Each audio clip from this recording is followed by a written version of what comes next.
Chapter 2. Len's Farron. The crackling of the firewood and the sound of the steaming bubbling stew ushered in the calming ambience that settled gently within the spacious cave. The girl was embarrassed by the overly roasted and inedible rabbit that she brought back, but fortunately, she didn't have to spend the night with an empty stomach. Peeking at the other figure, who busied himself after seemingly inhaling his bowl of warm stew, the girl cast aside the discomfort due to her failure and eat. She then stood up and put the bowl away when she was done. "Barbara, you're done?" asked the man.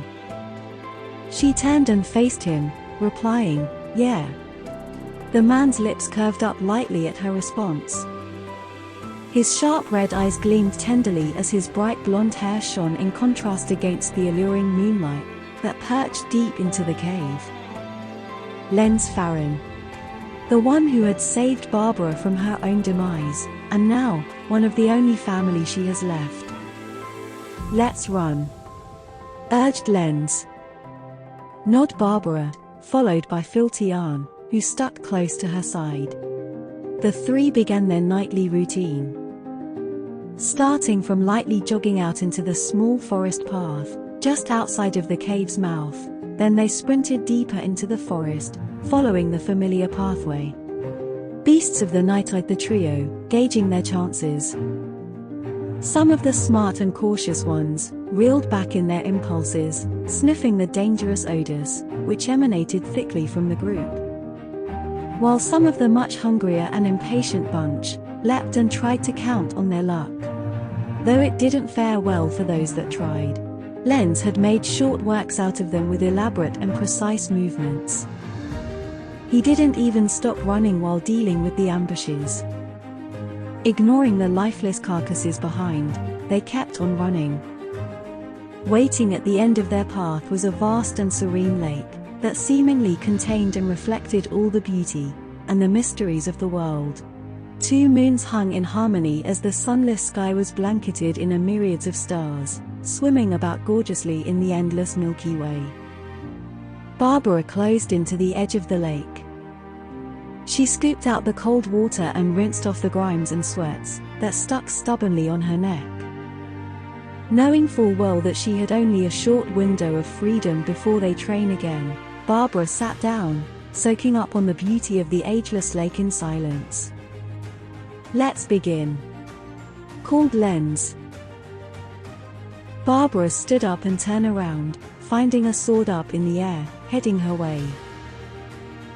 Her reflex kicked in. She tried to grasp the handle with her left arm, but alas, it was but a phantom image that lingered still within her mind.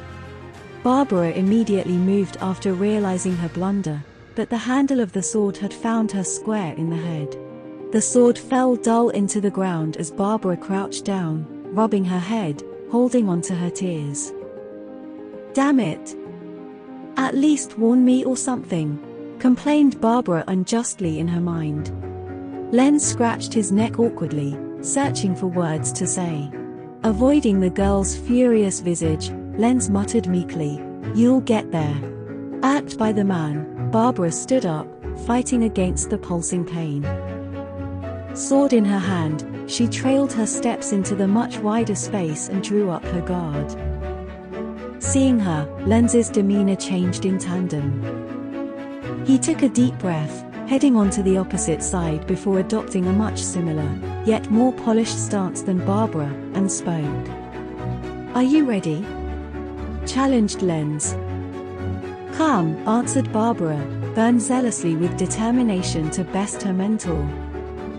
Lenz kicked the ground and blitzed through the open space. His speed was a league higher than when he ran with the group. Barbara's grip tightened in response. Still, she was able to keep her calm, studying and counting the moment when she would enter his striking zone. Barbara knew she couldn't beat Lenz in a contest of speed, nor power.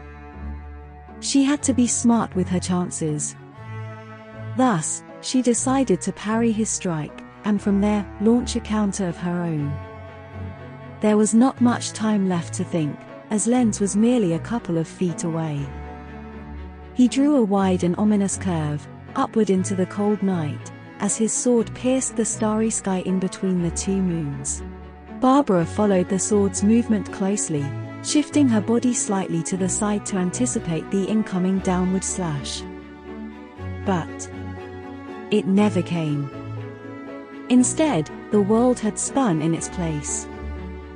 The surroundings blurred out, and before she knew it, everything was over.